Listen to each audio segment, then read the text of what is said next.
श्रीमन नारायण। श्रीमन नारायण। राधे राधे। राधे जय राधे। श्री कृष्ण। जय श्री कृष्ण। मंगलाचरण कर लिया जाए थोड़ा। श्री गणेशाय नमः। श्री गणेशाय नमः। ओम गंगणपतये नमः। ओम गंगणपतये नमः। काशी काशी काशी काशी काशी। ओम त्र्यंबकं यजामहे सुगंधिं पुष्टिवर्धनम् उर्वारुकमिव बन्धनान् मृत्युर्मुक्षीमामृतात्। ओम सर्वमंगल मंगले शिवे सर्वसाधिके शरण्ये त्र्यंबके गौरी नारायणी नमस्ते। ओम ह्रीं क्लीं बंगलामुखीं सर्वदुष्टानां वाचं मुखं पदं स्तंभे जिह्वां कीले बुद्धिं विनाशाय ह्रीं ओम स्वाहा। ओम नमो भगवते वासुदेवाय। ओम नमो भगवते वासुदेवाय। ओम सरस्वते नमः। श्री वेदव्यासाय नमः। श्री वाल्मीकि रामायण की जय हो। जय श्री सीतारामचंद्राभ्यां नमः। श्री राधाकृष्णाभ्यां नमः। श्रीमन्नारायण चरणों शरणं प्रपद्ये। श्रीमते नारायणाय नमः। ओम सर्वधर्म परित्यज्य मामेकं शरणं व्रज। अहं त्वां सर्वपापेभ्यो मोक्षयिष्यामि मा शुचः। लक्ष्मीनाथ समारंभां नास्तियान् मध्यमाम् अस्मदाचार्याय पर्यन्तां वन्दे गुरु परंपराम्। जय श्री राम। जय श्री राम। जय श्री राम। अंजनी गर्भ संभूत वायुपुत्रो महाबल कुमार्य ब्रह्मचार्य तस्मै श्री हनुमते नमः। जय हो जय हो। जय श्रीमद् वाल्मीकि रामायण की जय। जय बजरंगबली। सभी देवी देवताओं को नमः प्रणाम। विराजमान हो हे प्रभु हे हनुमान जी विराजमान हो। नीलाम्बुज श्यामल कोमलांगम सीता समारोपित वाम भागम। पाणो महासायक चारुचापम नमामि रामं रघुवंशनाथम। हे श्री राम जी कृपा करें प्रभु। प्रभु कृपा करें। हम लोग अयोध्या कांड के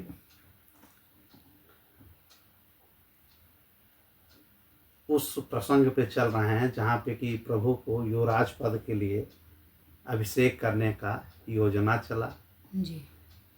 सब ने एक मत से कह दिया, चाहे नगरवासी हों, पुरवासी हों, वृद्ध हों, छोटे हों, बड़े हों, पुरुष हों, महिला हों, सभी ने प्रभु को युवराज पद के लिए एक मत से हर्षोल्लास करके यह कहा कि यही होने चाहिए अयोध्या के युवराज।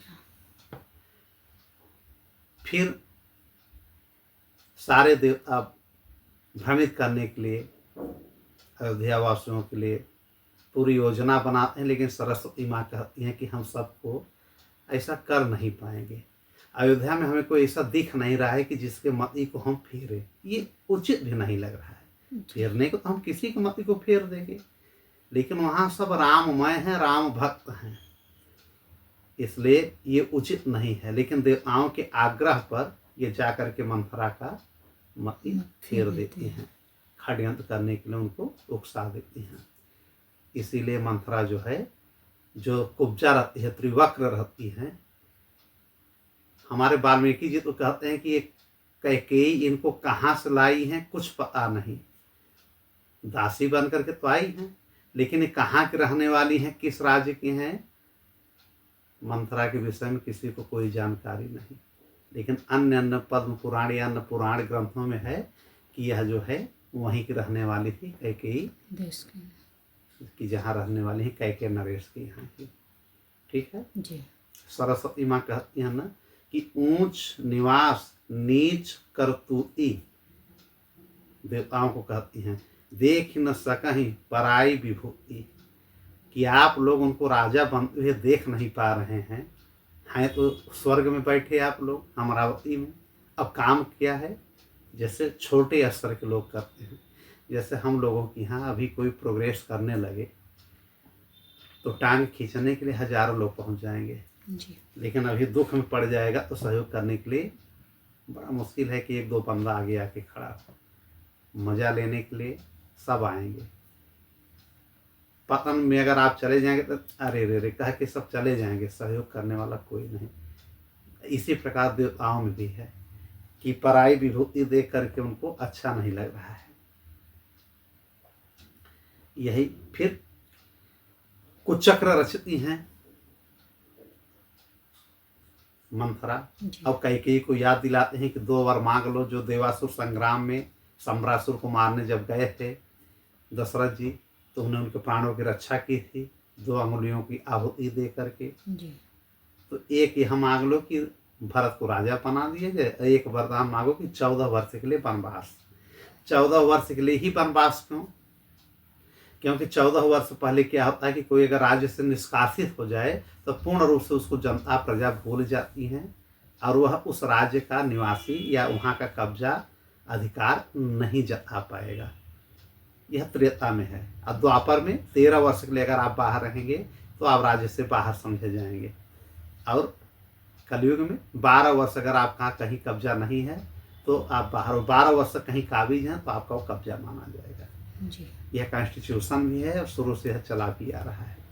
अयोध्या कांड की पहली चौपाई जो हमारे गोस्वामी तुलसीदास जी ने लिखा है उसकी शुरुआत कहाँ से हुई है? जो हमारा हनुमान चालीसा है, इसको भी गोस्वामी तुलसीदास जी ने लिखा है। क्या शुरुआत क्या है? श्री गुरु चरण सरोज रज निज मनु मुकुर सुधार वर्णव रघुबर विमल जस जो दायक फल 4।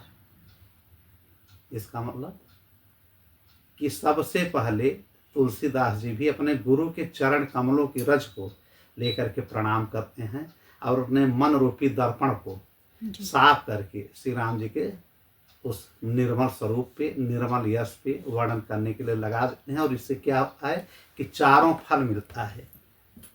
4 फल, फल 4। फल 4 का मतलब होता है पुरुषार्थ। पुरुषार्थ धर्म अर्थ काम और मोक्ष। यहीं से अयोध्या कांड की उनकी शुरुआत है। लेकिन हम लोग अब आगे निकल गए हैं थोड़ा सा उसको रिवाइज करते हुए। तो इस प्रकार से राजा दशरथ बुलाते हैं किसको? श्री राम जी को।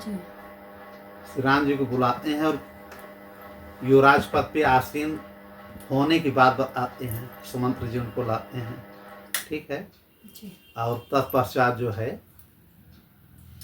यह घोषणा करते हैं कि श्री राम, तुमको पता चल ही गया है कि मैं तुमको कल युवराज पद पे बैठाना चाहता हूँ। हमारा आने वाला समय जो 1 सप्ताह का है जी। मेरा ज्योतिषाचार के हिसाब से मरण होने का ग्रह योग है। यह कौन कह रहे हैं? राजा दशरथ। राजा दशरथ कह रहे हैं। तो मेरे ग्रह दशा मेरे अनुकूल नहीं है। कई पापी ग्रह एक साथ हो गए हैं।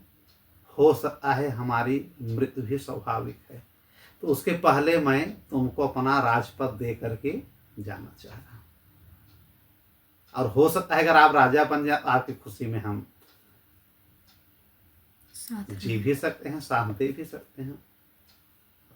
श्री राम जी को यह अच्छा नहीं लगा कि हम 4 भाई हैं और चारों भाई एक साथ पढ़े, एक साथ बढ़े, एक साथ रहे, एक साथ गुरु दीक्षा ली, गुरुकुल गए।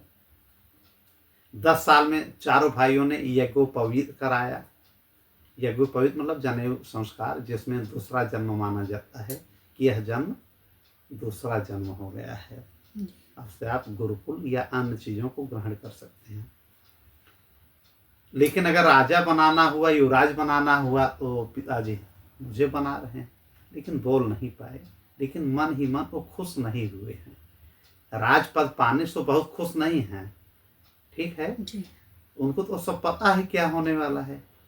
फिर भी राज को लेने के लिए उनकी इच्छा है कि जो इक्ष्वाकु वंश में चला रहा है कि प्रथम बालक जो होगा वही राजा बनेगा, उसी का निर्वाह किया जा रहा है। वरना हम राजपद लेने के लिए बहुत इच्छुक नहीं हैं।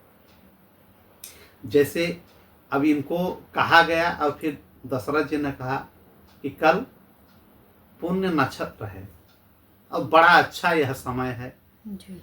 कल युवराज पद पे तुम आसीन हो जाओ। समय कम है इसलिए हम सबको नहीं बुला पा रहे हैं, भरत शत्रुघ्न किसी को नहीं बुला पा रहे हैं, बाद में उनको बुला लिया जाएगा।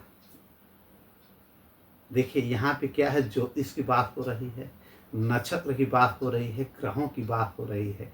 इसका मतलब हमारा वेद पुराण प्राचीन काल से, सनातन काल से ही जी। इन सब चीज़ों पे विश्वास रखता है कि क्या कैसे है, ठीक है जी। और फिर यह कहते हैं कि आज जा कर के जो हमारी बहू हैं उनसे भी कहना कि कुछ की चटाई पे आप लोग विश्राम करेंगे रात्रि में, और हो सके तो आज भोजन ग्रहण न करके जल ग्रहण करके रहिएगा। यही चीज वशिष्ठ भी बता रहे हैं किनको, श्री राम जी को, और यही बता रहे हैं उनके पिता राजा दशरथ। चले जाते हैं, फिर इनसे प्रणाम करके चरणों को स्पर्श करके राजा श्री राम जी राजा से आदेश लेकर के चले जाते हैं अपने महल में। सबका महल अलग अलग रहता है। सीता माँ के पास चले जाते हैं और उनसे बताते हैं कि ऐसी सी बात है, कल हमको युवराज बनाया जाएगा। माता ने कहा ठीक है, आप राजा बनेंगे, हम रानी बनेंगे, चलिए अच्छी बात। ये सब बातें यहाँ हो रही हैं। और ये होने के बाद फिर उधर जो है माता कौशल्या को भी पता चला। माता कौशल्या ने खूब स्वर्ण बांटना शुरू कर दिया, खूब साड़ियाँ, तमाम प्रकार के आभूषण सबको बुला बुला करके। यह बात अभी कैकेयी तक नहीं पहुंची। सारा नगर सज गया, सब कुछ व्यवस्था सब बन गया, ठीक है। और सारे जगह खुशियाँ मनाई जाने लगी। सब बड़े प्रसन्न हुए कि अब राजा राम जी को बनाया जाएगा, युवराज राम जी को बनाया जाएगा। अब यह बात जब कैकेयी को पता चला, मुड़ेर पे इनका जो महल था 7 मंजिला था। अयोध्या में प्रभु के महल में 7 मंजिले थे, 7 फ्लोर। जब मुड़ेर पे चढ़ती हैं यह मंथरा, और यह सब जब जानकारी मिल जाती है तो बड़ा विचलित होती है। और माँ सरस्वती ने पहले ही मति को फेर दिया है, जा करके कैकेयी को भ्रमित करती हैं, कुचक्र रचती हैं षड्यंत्र के तहत।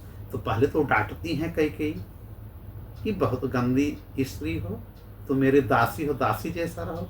राम को मैं अपने प्राणों से अधिक चाहती हूँ, भरत से अधिक। मेरे मति को फेरो मत। यह लो आभूषण, दिव्य रत्नों का आभूषण पहना देती हैं और वह उठा करके फेंक देती है। मंथरा कुबड़ी रहती है, एक लाठी लेके चलती है पूरा डंडे के सहारे, और फेंक करके जो है बहुत उल्टा सीधा कहती है कैकेयी को कि तुम्हारा समय दासी बनने का रहा है, तुम्हारा पुत्र दास बनेगा, सेवक बनेगा, ठीक है। और तुम हमको मणियों का हार दे रही हो, ये बुद्धि उद्धि है कि नहीं? मुझे नहीं चाहिए, मुझे तुम्हारा समृद्धि चाहिए, तुम्हारी खुशी चाहिए। जब तुम महारानी रहोगी, एक राजा की माँ रहोगी, तो पूरे साम्राज्य की महारानी रहोगी। नहीं सौतिहा डाह में तुम मार दी जाओगी, और भरत को भी राम आगे चल करके मार डालेंगे। और जब भरत मर जाएंगे तो शत्रुघ्न अपने आप ही मर जाएंगे, क्योंकि शत्रुघ्न और भरत एक ही हैं। भरत के बगैर शत्रुघ्न नहीं रह पाएंगे, निर्बल हो जाएंगे। या तो इनको देश से निकाल देंगे श्री राम अयोध्या से राजा बन करके, या इनको मरवा देंगे। लक्ष्मण को नहीं मरवाएंगे, क्योंकि लक्ष्मण उनके अनुगामी हैं। तुम समझ नहीं रही हो, तुमसे वर मांग लो। बल्कि यहाँ तक कहती है कि कोई नृप होई हमई का हानि, चेर छोड़ी अब न होबई हम रानी। कौन कह रहा है? मंथरा। चेरी माने क्या होता है कि नौकरानी, सेविका, कि मैं अपने महारानी के लिए तो कह नहीं रही हूँ। महारानी तुम ही बनोगी, तुम्हारा राजा बेटा बनेगा। फिर भी अक्ल नहीं है, तमाम प्रकार का कुचक्र रच करके उनके मति को फेर देती है। वह अपने जो है रेशमी जो साड़ियाँ पहने रहती हैं, कई में उतार करके फेंक के उल्टा सीधा गंदे कपड़े पहन करके चली जाती हैं कोप भवन में। कोप भवन एक ऐसा भवन है जहाँ पे लोग थोड़ा सा नाराज होने के बाद जाते हैं। अब इधर श्री राम जी को पुनः बुलाए अयोध्या में, कौन? राजा दशरथ। 2 बार बुलाए, इतने बेचैन। अब दोनों बार बुला करके बेचैनी अपनी जाहिर कर रहे हैं कि कल तुमको युवराज बनना है, इनकार मत करना। इनको यह लग रहा है कि इनकार न कर जाएं बार बार। फिलहाल इन्होंने कहा जैसे आपकी आज्ञा होगी उसका मैं पालन करूंगा। अब ये काफी पहर बीत जाता है रात्रि में, तो यह खुशखबरी देने के लिए जाते हैं। यह खुद किसके पास? कैकेयी के पास, राजा दशरथ। चूंकि राजा दशरथ कैकेयी से बहुत प्रेम करते हैं और कैकेयी माँ श्री राम जी से बहुत प्रेम करती हैं, लेकिन देखिए विधाता ने जो रचा है वो हो करके रहेगा। अब जा करके जो है यह जो है पहुँचते हैं कैकेयी की यहाँ, तो वहाँ पे दासियाँ परिचारिका कहते हैं कि यहाँ महल मेरा निवास नहीं है, कोप भवन में जाते हैं। और जब देखते हैं कि वो बालों को बिखेर करके त्रिया चरित्र का जो पाठ पढ़ाया था किसने, मंथरा ने, उस सब को यहाँ तक कई ने कह दिया है कि अब मेरा प्राण भले चला जाए या दशरथ का प्राण चला जाए, लेकिन मैं अपने वचन से हटूंगी नहीं। मैं राम को वनवास भेज करके ही रहूंगी और भरत को जब तक राजा के लिए मान नहीं जाएंगे तब तक मैं अपने इस क्रियाकलाप को करती रहूंगी। अब राजा दशरथ कैकेयी से बहुत प्रयास करके अनुनय विनय करके पूछते हैं कि आखिर आप मेरे प्राण प्रिया हैं, आपके बगैर मैं इस उम्र में भी नहीं रह पाता, बिना आपके मुखड़े को देखे हुए। अब कोप भवन में आने का कारण क्या है? तो पहले बोलती नहीं है, खूब इधर उधर मठराती हैं। तो यहाँ तक ये कहते हैं कि ये बताओ कि क्या चाहिए जी। यह पूरे धरती का राज चाहिए जी। या ये बताओ कि तुमको देवताओं ने परेशान किया है, सारे देवताओं को हम अभी जिसको कहो परास्त कर दें, तुम्हारे चरणों में नतमस्तक कर दें। मैं तुम्हारा दास हूं। तो ये पूरी प्रजा, पूरी राजधानी, पूरी अयोध्या, पूरा चक्रवर्ती, जहां तक का मैं राजा हूं वहां तक की महारानी है आप, कौन सा राज्य दे दूं?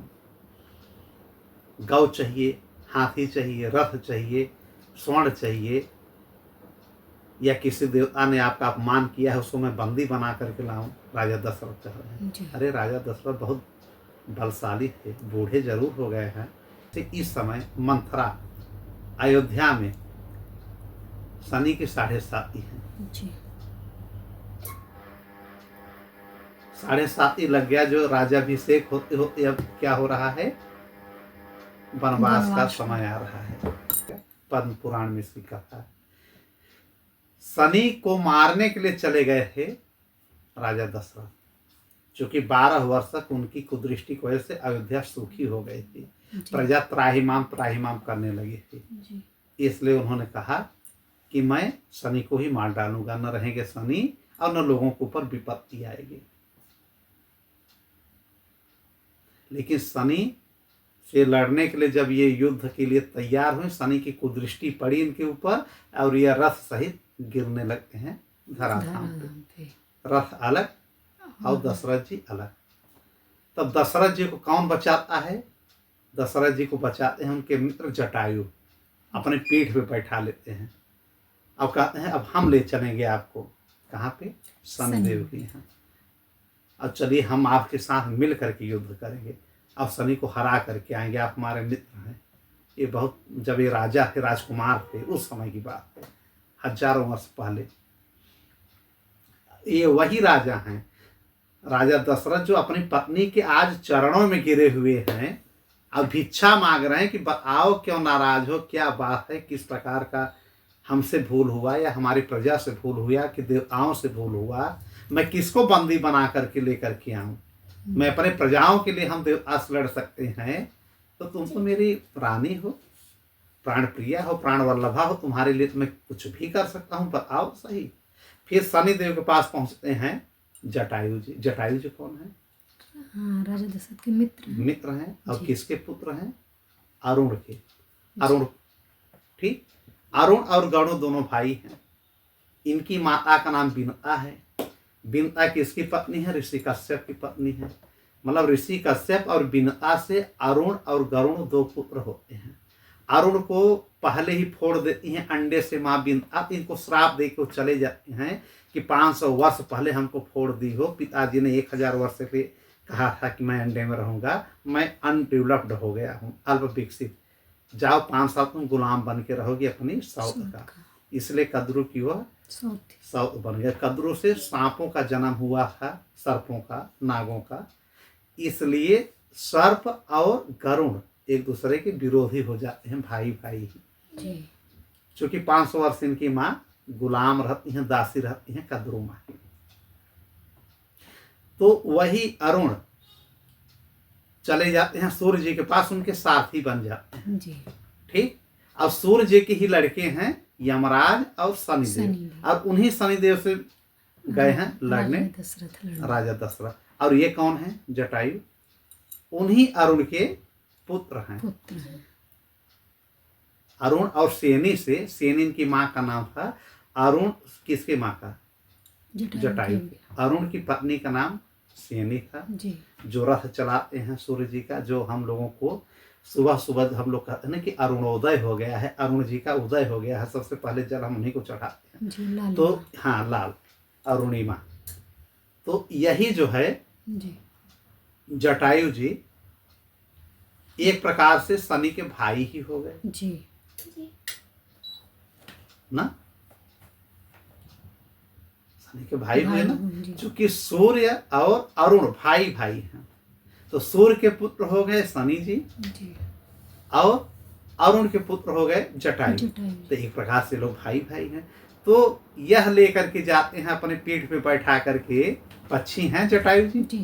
पक्षी राज लेके जाते हैं वहां पे शनि के पास। तो शनि इनको देख करके नजरें अपनी झुका लेते हैं, एक दूसरे को दोनों लोग प्रणाम करते हैं। जटायु कहते हैं कि राजा दशरथ हमारे मित्र हैं, 12 साल से अयोध्या पे कुदृष्टि डाल के बैठे हो, या तो मुझे मारो, और जब मैं मर जाऊंगा तो हमारे पिता अरुण जी आपके पिता का साथ छोड़ देंगे, और जो यह पूरा सृष्टि ब्रह्मांड हाँ मंगलमय हो रहा है, प्रकाशमान हो रहा है, न घोड़ा चलेगा न सारथी रहेगा, तो इसका जाकर के नारायण भगवान को जवाब देना। अब यह बात सुन करके जटायु की शनिदेव नीचे सिर कर लेते हैं। अब समझिए राजा दशरथ की मेरा काम बन गया। उसी समय राजा दशरथ जी ने शनि को प्रसन्न करने के लिए शनि स्रोत की रचना की, जो आप लोग शनिवार को पढ़ते हैं। शनि स्रोत, शनि स्रोत राजा दशरथ के द्वारा जो रचित किया गया, जो उनको स्तुति की गई, उस शनि स्रोत को पढ़ने से शनिदेव ने आशीर्वाद दिया कि मेरा प्रभाव उस व्यक्ति पे नहीं पड़ेगा। और फिर इनके अयोध्या राज्य को उन्होंने अपनी दृष्टि से, जो कुदृष्टि वहां टिका के बैठे थे, वहां से हटा दिया और राज्य में इनकी वर्षा हो गई। यह आज वही हैं राजा दशरथ की अपनी पत्नी के आगे क्या है, पूर्ण रूप से विवश हो गए हैं, कुछ नहीं कर पा रहे हैं। अब कह रहे हैं कि जब चरणों में जब बोले नहीं, उनके चरणों को पकड़ करके लपेट के गिर पड़े कि आओ नहीं मेरे प्राण निकल जाएंगे। तब उनको धक्का मार करके कई माँ बार बार चली जा रही, फिर कह रही हैं कि हम 2 वरदान हमको देवासुर संग्राम में आपने माना था, तो हम वरदान को लेकर के क्यों इतना डिस्टर्ब हो भाई, मांगो तो सही, 2 वरदान मत मांगो, 4 मांगो। राजा दशरथ ने कहा कि 2 नहीं 4 मांगो, प्राण सहित मांगो, मांगो ना, इसके लिए को भवन में आने की क्या जरूरत है। तो इन्होंने क्या कहा कि मैं 2 ही वरदान मांगूंगी, लेकिन मुझे कैसे कंफर्म हो कि आप उस वरदान को हमको देंगे। इन्होंने कहा पागल, तुम पगली, ये बताओ मैं एक राजा हूं, मेरे मुख से पहली चीज तो गलत नहीं, झूठ नहीं निकलेगा, मैं गलत नहीं वाक्य बोलूंगा। और उसी समय उन्होंने कहा कि रघुकुल रीत सदा चल आई, प्राण जाए पर वचन न जाए। फिर भी कैकेयी माँ को भरोसा नहीं हो रहा है। तो कैकेयी माँ को दिलासा दिलाने के लिए राजा दशरथ ने कहा कि हमें 2 चीज बहुत प्रिय हैं। एक तो तुम बहुत प्रिय हो, तुमसे अधिक मुझे पूरे संसार में कोई प्रिय नहीं है। हाँ, अगर तुमसे अधिक कोई प्रिय है तो है श्री राम। भले ही तो तुमसे प्रिय मुझे कोई नहीं है, लेकिन जब से श्री राम जी आए हैं हमारे पुत्र बन करके, उनमें मेरी आसक्ति हो गई। उनके मुख को, उनके चेहरे को अगर मैं न देखूं तो मैं जीवित नहीं रह पाता है। मैं उनकी सौगंध खाऊं तब तो भरोसा होगा। इन्होंने कहा हाँ खाइए खाइए, राम की सौगंध खाइए, तब मैं अपने 2 वरदान मांगूंगी। अब राजा दशरथ ने राम जी का सौगंध खा लिया कि मैं राम का सौगंध खा रहा हूं, जो तुम 2 वरदान मांगोगी मैं हंसी हंसी दे दूंगा। 4 नहीं 2 ही लोगी? उन्होंने कहा 2 ही मैं लूंगी, 4 नहीं लूंगी। इन्होंने कहा मांगो। तब इन्होंने क्या मांगा कि पहला तो हमारा पुत्र जो भरत है उनको युवराज कल बना दिया जाए। अब देखिए आज की ही घटना है, एक दिन में ही युवराज के पद की घोषणा हुई, सारा अयोध्या सज गया, शाम होते होते सारा चीज सब व्यवस्थित हो गया, सुबह सारे रत्नों की व्यवस्था, कलश, जी गंगा जल की व्यवस्था, सब कुछ होने वाला है। अब सुबह इनकी राजाभिषेक की पूर्ण तैयारी है और रात में क्या क्या खेल हो रहा है, विधाता क्या न करा दे। जिसको बनना है राजा वो बन रहा है अब तपस्वी। यह है विधि का विधान। तब इन्होंने जब कहा राजा दशरथ ने कि मांग लो, मैंने भगवान राम का सौगंध खा लिया है। तो पहला वरदान यही मांगते हैं ना कि हमारे जो ये तैयारी राम के लिए हो रही है, इसी रत्न से, इसी अभिषेक से, इसी व्यवस्था से, इसी वस्तु में से अभिषेक करा दिया जाए भरत भरत। और दूसरा 14 वर्ष के लिए राम जी को यहाँ से वनवास भेजो, और भेजिए, और किस रूप में? वनवासी रूप में, वलकल पहन करके, चिर वस्त्र पहन करके। जी तापस वेश कहा गया ना, इन्होंने कहा है स्वामी तुलसीदास ने कि तापस वेश विशेष उदासी 14 वर्ष राम वनवासी। तो अब तो दशरथ जी पहले तो यही व्यथित थे कि आखिर ये नाराज क्यों हैं, वो भवन में आई क्यों हैं, क्रोधित क्यों हैं। अब उनको ये लगा कि ये तो क्या मांग रही हैं। फिर भी थोड़ा मुस्कुराने की कोशिश की कि किसी प्रकार अपनी पत्नी को हम मना लें। इन्होंने कहा ठीक है, भरत को मैं राजा बना दूंगा, युवराज बना दूंगा, लेकिन उनको बुलाने में, आने में समय तो लगेगा, समय लगेगा, लेकिन मैं युवराज उन्हीं को बनाऊंगा। वो एक वरदान कन्फर्म। और जो दूसरा मांग रही हो वर कि राम को 14 वर्ष के लिए वनवास, इसको छोड़ दो, राम को वनवास मत भेजो। मैं युवराज पद देने के लिए तैयार हूं, और राम से मैं कह दूंगा कि मेरे पुत्र, मेरे बेटे, तुम इस राज को छोड़ दो, युवराज मत बनो। हंसी हंसी वह मान जाएंगे। इतना राजा दशरथ को उनके ऊपर भरोसा है।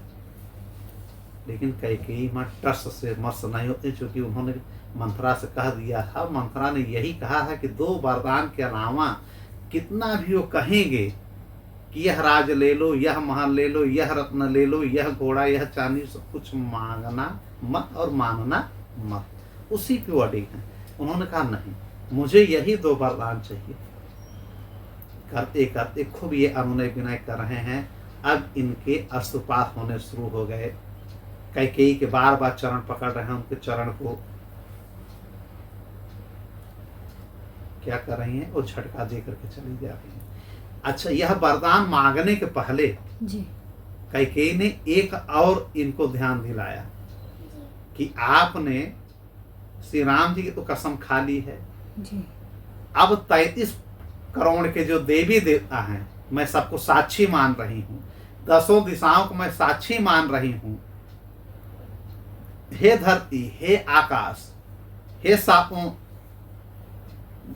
प्रकार के जो स्वर्ग हैं और 7 प्रकार के जो पाताल हैं, सबके भुवन के लेकर के आसमान आकाश लेकर के सारे लोगों के प्राणी यह ध्यान दें, और जो 33 प्रकार के देवी देवता हैं सब साक्षी बने जी कि इन्होंने जो कहा है अपने वरदान को, वर को, ये निभाएंगे। बताइए, राजा दशरथ ने कहा मैं निभाऊंगा। इस प्रकार से वचन इनको बांध करके तब 2 वरदान उसने मांगा।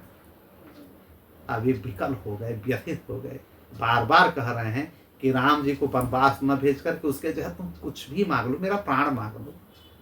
राम को अगर एक पल मैं नहीं देख पाऊंगा तो मैं जीवित नहीं रह पाऊंगा। वैसे भी सूर्य, मंगल और राहु ग्रह ये आक्रांतक हो चुके हैं, ये हमको घेर लिए हैं।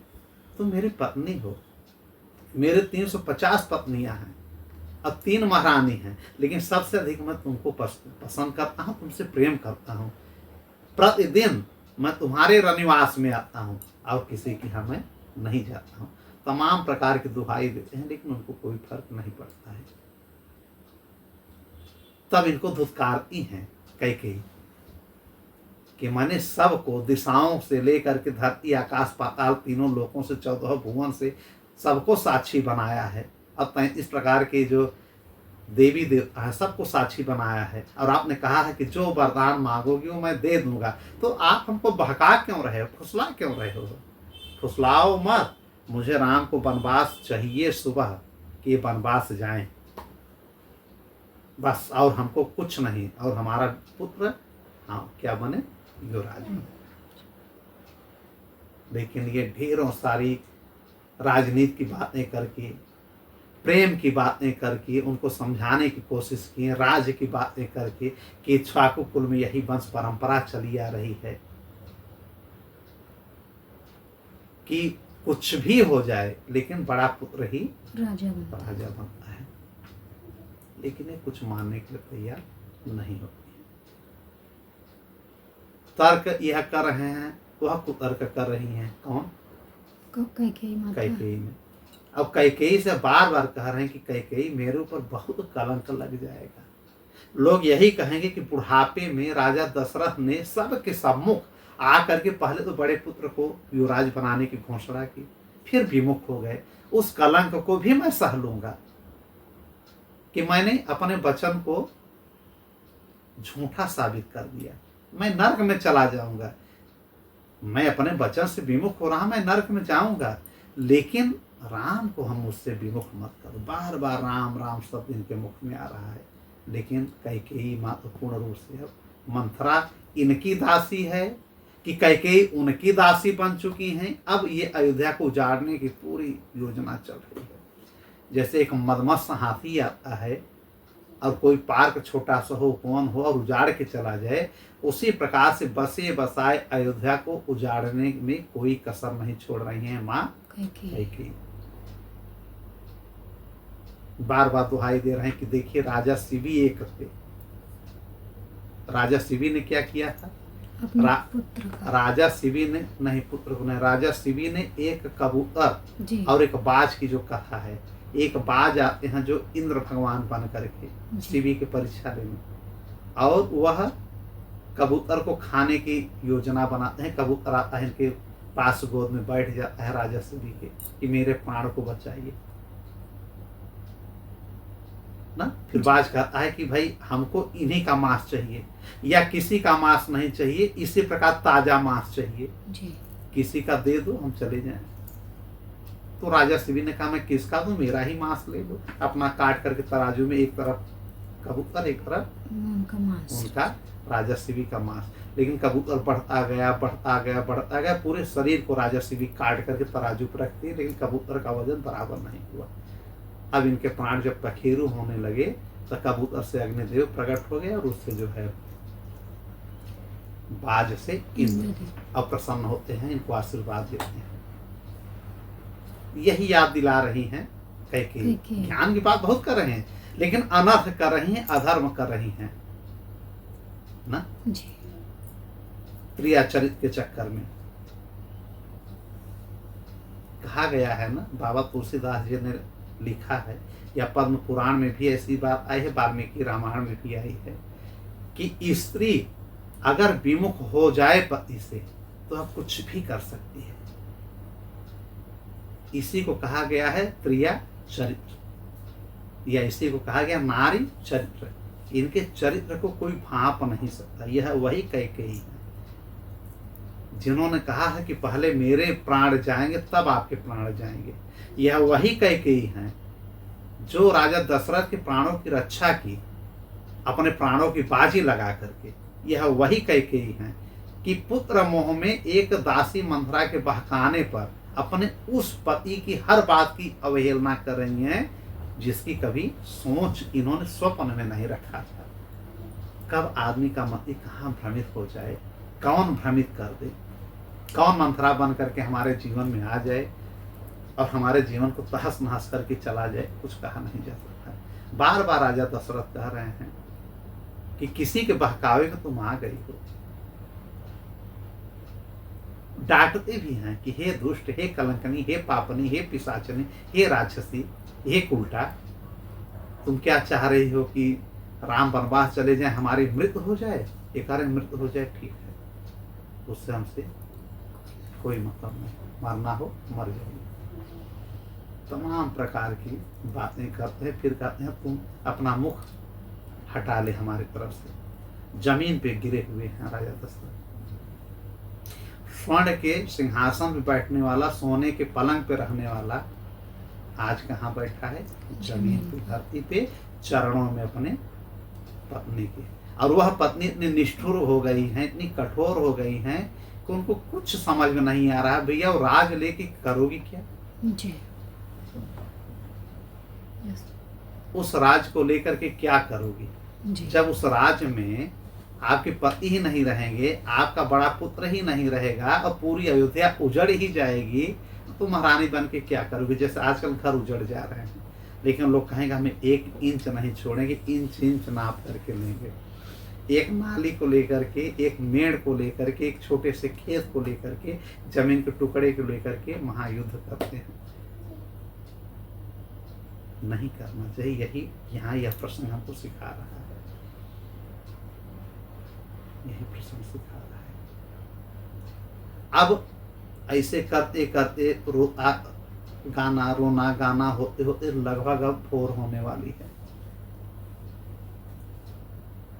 और जो है उधर माता कौशल्या के पास सीता माँ, लक्ष्मण जी और राम जी जाके उनके चरणों की पूजा कर रहे हैं, और माता नारायण भगवान की पूजा पे देवालय में बैठी हुई हैं। इधर विलाप चल रहा है, राजा दशरथ रो रहे हैं, क्रंदन कर रहे हैं, अपनी पत्नी के चरणों में गिरे हैं, राम राम कह रहे हैं। वहाँ राम भगवान जो है अपनी माता कौशल्या से यह खुशहाली बता रहे हैं कि हम लोग राजा बनने वाले हैं, माँ आपका दर्शन करने आए हैं। और माता नारायण भगवान की पूजा करें, मतलब राम की ही पूजा कर रही हैं कि कल सुबह बड़ा अच्छा मुहूर्त है, युवराज बन जाओ, मैं युवराज की माँ बनूंगी, इधर महारानी तो मैं हूँ ही, अब मेरे जैसा कौन खुशहाल रहेगा। तमाम प्रकार की बातें होती हैं। वहाँ से विदा होकर के श्री राम जी पुनः अपने महल में जाते हैं, लक्ष्मण जी सुमित्रा नंदन जी अपने महल में जाते हैं, और उधर रोना गाना शुरू है। जब सुबह का समय लगभग ब्रह्म मुहूर्त होता है तो सुमंत्र जी अयोध्यावासी चिल्लाने लगते हैं कि अभी तक राजा दशरथ नहीं, उनका आगमन हुआ, स्नान करने नहीं गए, क्या कैसे बात है, आज ज़्यादा सो गए, उनको उठाया जाए। तब यह जाते हैं राजा दशरथ के पास, राजा दशरथ के पास, कैकेयी के महल में, उस कोप भवन में इनको प्रणाम करते हैं। किनको? राजा दशरथ को। अब प्रणाम करके क्या कहते हैं ये प्रणाम में? जय जीव। सुमंत्र जी जय जीव, जय नारायण कहते हैं, माने समस्त जीव की जय हो, नारायण की जय हो। इस प्रकार से प्रणाम करते हैं हमेशा यह सुमंत्र जी राजा दशरथ को। कहते हैं जय जीव, जय नारायण। और देखते हैं जमीन पे पड़े हुए हैं। कहते हैं राजन यह क्या, आप जमीन पे क्यों पड़े? लेकिन इनके मुख से कुछ निकल नहीं रहा। तमाम प्रकार की बातें समझाई, कैकेयी को कुछ समझ में तो आया नहीं। कैकेयी से पूछते हैं कि महारानी क्या बात है, आप भी बड़ी बिछुप हैं, दिख रही हैं, और राजा दशरथ जी हमारे जमीन पे पड़े हुए हैं, आप उठा भी नहीं रहे कि इनको पलंग पे बैठाइए, क्या मैं उठाऊं? तो राजा दशरथ ने कहा इसकी जरूरत है, मतलब इशारे से उन्होंने संकेत किया। उनके अंदर अब इतनी क्षमता थी ही नहीं, रो रो करके, आर्तनाद करके इतने थक गए थे राम वियोग में कि उनके मुख से कुछ निकल नहीं रहा था। तो कैकेयी ने कहा कि राम राम, केवल राम को देखना चाह रहे हैं, बार बार हे राम करें, जाओ राम को बुला करके लाओ। लेकिन सुमंत नहीं जाते हैं। कहते हैं जब तक हमारे महाराज का आदेश नहीं होगा मैं नहीं जाने वाला हूँ, ये अपने मुख से कहें। तब यह कहते हैं राजा दशरथ की जाइए, राम को तत्काल बुला कर लाओ। भाग करके जाते हैं, राम को लाते हैं। राम जी भाग करके आते हैं और देखते हैं कि पिताजी का यह कंडीशन, जमीन पे गिर जाते हैं। बार बार बोल रहे हैं पिताजी बोलिए बात क्या है, मुझसे कुछ गलती हो गई, मैंने जाने अनजाने में कुछ ऐसा कर दिया कि आप नाराज हैं, माता कौशल्या ने कुछ गलत किया, लक्ष्मण ने किया, भरत शत्रुघ्न तो है नहीं, या कोई देवता राक्षस दैत्य, या क्या किसकी बात है, आप हमको बताएं। पुत्र कौन है? पुत्र वही है जो पिता को हर प्रकार की पिता की रक्षा करे। पुत्र शब्द ही बना है पुत्र से, जान लीजिए। पुत्र माने, पुत्र नामक एक नरक होता है, ठीक है। जी। पुत्र हमेशा पिता को पुत्र नामक नरक में जाने से रोकता है। अगर पुत्र अच्छा हो गया जी। तो पिता नरक में नहीं जाएगा, उसके सत्कर्मों से पिता को पुण्य लोक मिलेगा, स्वर्ग लोक मिलेगा। आजकल के जैसे पुत्र नहीं। पुत्र वह कि जो पिता के हर आदेश को आंख बंद करके मान ले, तो यही पुत्र है। पुत्र वही जो पिता को पुत्र नामक नरक जाने से रोक दे। यह गुण है प्रभु श्री राम में। फिर माता कैकेयी को देख करके बोलते हैं कि माता कैकेयी, आप भी बिच्छू जैसे देख रहे हैं, आप ही बताइए क्या आप दोनों में कोई लड़ाई हुई है किसी बात को लेके? तब माता कैकेयी कहते हैं कि मैं बिच्छू नहीं हूं, न मैं नाराज हूं। इन्होंने 2 वरदान हमसे कहा था देने के लिए, आज हम साक्षी बना करके देवताओं से जब मांग रहे हैं, दे ही नहीं रहे। इन्होंने कहा माता ऐसा कौन सा वरदान है कि पिताजी चक्रवर्ती राजा, सारा देश इनके अधीन है, ये आपके चरणों में गिरे हैं, अब 2 वरदान पूरा नहीं कर पा रहे हैं, क्या मुझे बताएंगे? पिताजी आप बताए। पिताजी बोले नहीं रहे हैं राजा दशरथ। फिर कैकेयी ने कहा मैं ही बता रही हूँ, सुन लो।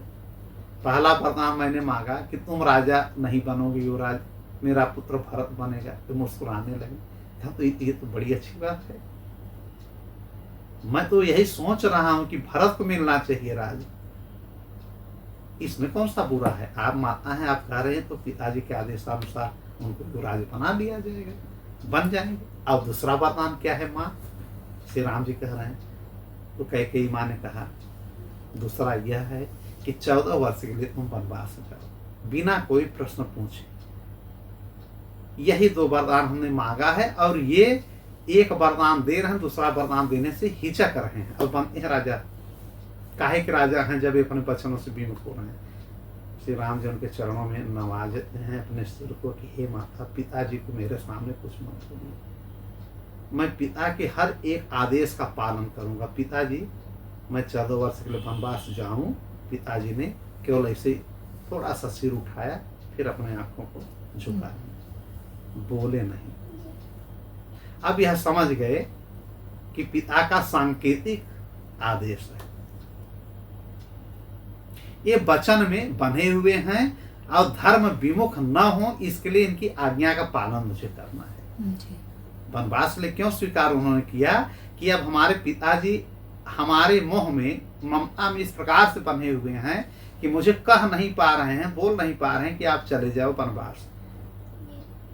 अगर इनकी बात को मैं ठुकरा रहा हूं तो अधर्म हो रहा है। ये पद मतलब अपने पद से, अपने गरिमा से गिर रहे हैं, मैं अपने पुत्र के व्यवहार से गिर रहा हूं। तो मैं उस हर आदेश का पालन करूंगा जो मेरे पिता का आदेश है। अगर मरना भी होगा तो हम खुशी खुशी मर जाएंगे। प्रणाम करते हैं राजा दशरथ को और माता कैकेयी को, कहते हैं कि इसमें कौन सी बड़ी चीज है, बस इतनी छोटी सी बात, इतनी छोटी सी बात को लेकर के पिताजी नाराज हैं। संभाल करके इनको पकड़ करके बैठाते हैं पलंग पे। अब कहते हैं आप आराम करें, मैं तत्काल जो है तैयारी करता हूँ कहाँ जाने के लिए, वनगमन करने के लिए। माता आप परेशान न हो। कैकेयी माँ, भरत भी मेरा भाई है, आपके हर आदेश का पालन होगा। अच्छा, अभी जाते हैं तत्काल कहाँ पे? कौशल्या माँ के पास जाते हैं, उनके चरणों में सिर नवाते हैं और कहते हैं माँ। अब तब तक वो नहा धुल करके, स्नान करके फिर नारायण भगवान की पूजा करते हैं। सब तैयारी हो रहा है आज, और अयोध्या भी सजी हुई है, किसी को पता तो है नहीं कि आज क्या होने वाला है। और इधर जो है माँ जो है प्रसन्नता पूर्वक इनको गले से लगाते हैं, चरणों को छूते हैं कौशल्या माँ को। कहते हैं बेटा आज तुम बहुत बड़े पद पे आसीन हो रहे हो, बड़ी खुशी है हमको। कहा हाँ माँ, मुझे बहुत बड़ा राज्य मिला है। कन्हा बेटा खुश हो ना। कन्हा पिताजी के हर आदेश का मैं पालन कर रहा हूँ, लेकिन मैं यहाँ का राजा नहीं बन रहा हूँ, मैं दंडक वन का राजा बन रहा हूँ, जंगल का राजा। यही पिताजी ने मुझे आदेश दिया है 14 वर्ष के लिए वनवास। अब ये थाली लिए रहते हैं, गिर जाता है पूजा का। कौशल्या माँ रोने लगते हैं कि ये तो बहुत गलत है। कैकेयी ने बहका करके, ये करके, वो करके, तमाम प्रकार की जो बातें होती हैं उस प्रकार से कौशल्या माँ थोड़ा सा कड़वी बात ही कहती हैं कि कैकेयी को अच्छा नहीं लगा कि हमारा पुत्र जो है राजा बने। सौतिया डाह में उन्होंने राजा से 2 वचन ले लिए, जबकि अधिकार राम तुम्हारा है। तमाम प्रकार की बातों को समझाते हैं प्रभु, उनकी हर बात को ना मान, ऐसा मत बोलिए। पिताजी ने जो कहा उसका पालन सबको करना चाहिए। आप उनकी पत्नी हैं, आप बिल्कुल उनकी एक भी बातों का उल्लंघन नहीं करना चाहिए।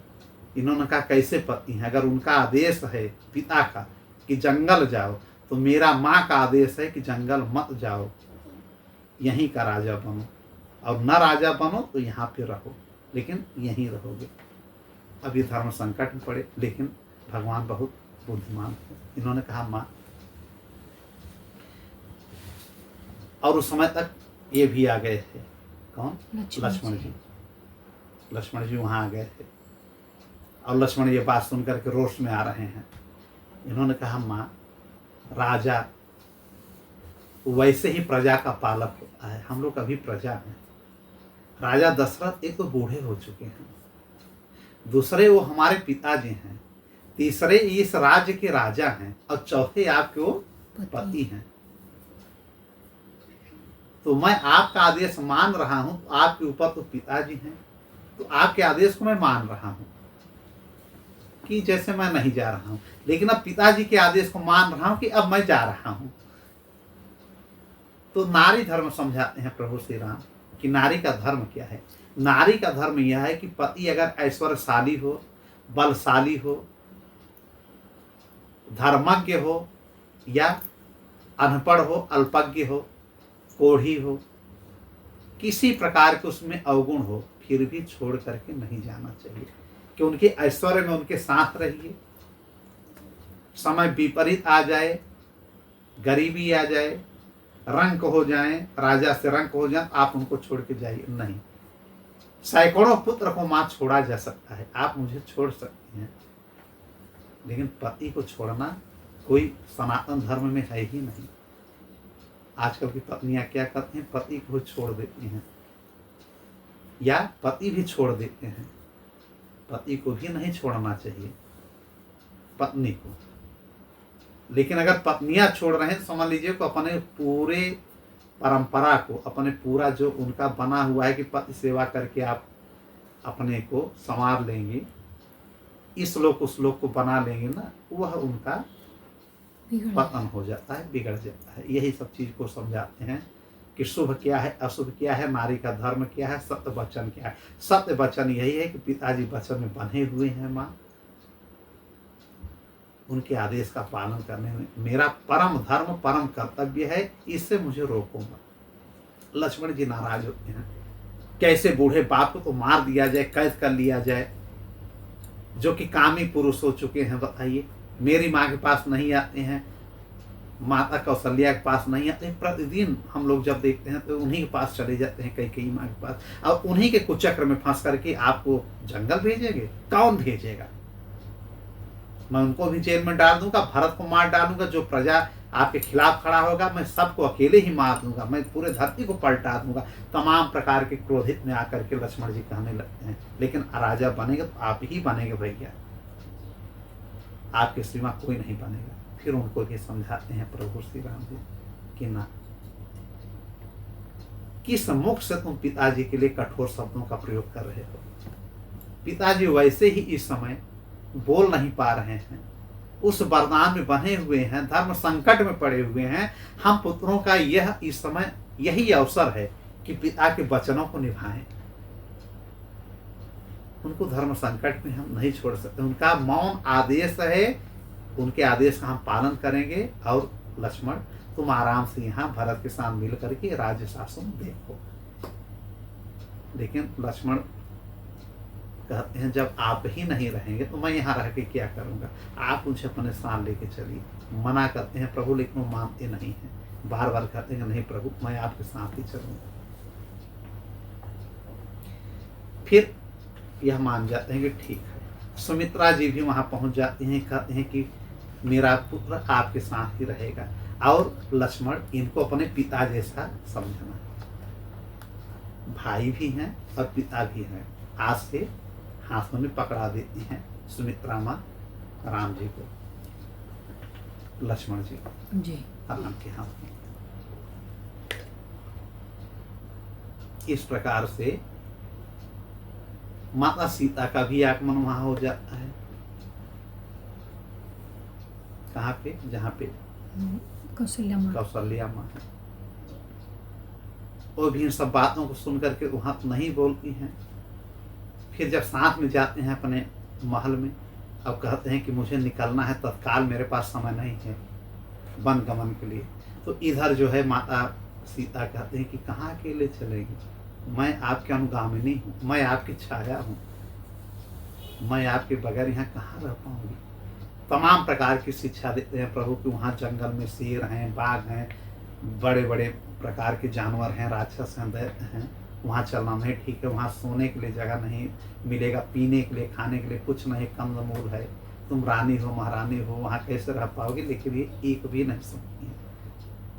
कहते हैं बचपन में ही मेरे हस्तरेखा को देख करके ब्राह्मणों ने, ज्योतिषियों ने कहा है कि 14 वर्ष तुम वनवास में पति के साथ जाओगी, शादी के कुछ समय बाद। वह समय आ गया है। जो भी ब्राह्मण आता है हमारे मस्तक को देख करके कहता है कि शादी के बाद तुम जंगल में जाओगी, वन में जाओगी। तो क्या सबका कहा मैं ठुकरा दूं? विवाह के समय मैंने खुद देवताओं से कहा था, 33 प्रकार के देवताओं से कि हे देवताओं, मेरा शुभ विवाह श्री राम जी से हो जाए, मैं 14 वर्ष आप लोगों के कार्य हित में वनवास चली जाऊंगी। तो मैं क्या ठुकरा दूं? और हर कल्प में जब आप राम बन करके आते हैं, मैं सीता बन करके आती हूँ, तो यही लीला हर बार करते हैं जी। और हर बार आप इनकार करते हैं मैं जाती हूँ। इस बार क्यों कठोरता से आप कह रहे हैं कि मत चलो मेरे साथ? क्या मछली बिना जल के रह सकती है? एक स्त्री उसी प्रकार से खाली हो जाती है जैसे समुद्र है। अगर उसमें जल न रहे तो समुद्र का क्या महत्व है? जी। उसमें जल रहना चाहिए।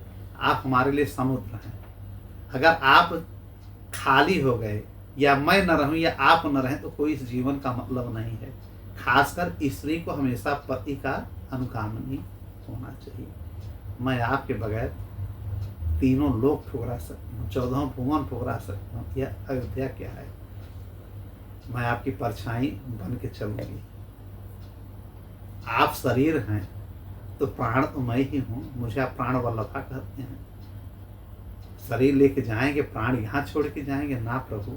तमाम प्रकार की बातें करके माँ सीता जी उनको किसी प्रकार से मना लेती हैं और यह तैयार कर लेते हैं कि ठीक है तब समय मत गंवाओ, तैयारी करो वन चलने की। इधर यह बातें हो रही हैं, उधर अब हम फिर चलते हैं राजा दशरथ के पास। वहाँ पे सुमंत्र जी पहुँच गए हैं और सुमंत्र जी पहुँच गए हैं और वहाँ पहुँच गए हैं अब वशिष्ठ जी, वशिष्ठ गुरु वशिष्ठ भी पहुँच गए हैं। यह सब बात सुन करके कि यह क्या हो रहा है, किसके पास? कैकेयी जी के पास। अब इधर जो है राजा दशरथ के पास अब पूरे अयोध्या में हल्ला हो गया, शोरगुल हो गया कि कैकेयी ने इस प्रकार से कुचक्र रच दिया है और श्री राम जी को भी वो राजपद पे नहीं आसीन किया जा रहा है। अयोध्या को घेर लेते हैं सारे प्रजा लोग, त्राहिमाम मच जाता है। कैकेयी को सब उल्टा सीधा सब गालियाँ देना शुरू कर देते हैं। ठीक है जी। और 350 रानियाँ इनकी और इधर कौशल्या माँ, सुमित्रा, सब लोग पहुँच जाते हैं वहाँ पे जहाँ पे राजा दशरथ जी रहते हैं। अब तमाम प्रकार की इनके शुभ चिंतक सुहृदक पहुँच जाते हैं और सुमंत्र जी भी वहाँ पे बैठे हैं, सब इनको मना रहे हैं। लेकिन राजा दशरथ कुछ बोल रहे हैं, सारी रानियाँ रो रही हैं। अब मना रही हैं कैकेयी क्योंकि ऐसे वरदान मत मांगो। अब कुछ कैकेयी की जो अयोध्या में बूढ़ी थी और अब कुछ उनकी सखियां सहेलियां सब मना रही हैं कैकेयी को कि ऐसा मत करो, तुम तो राम को अपने प्राणों से अधिक चाहती हो।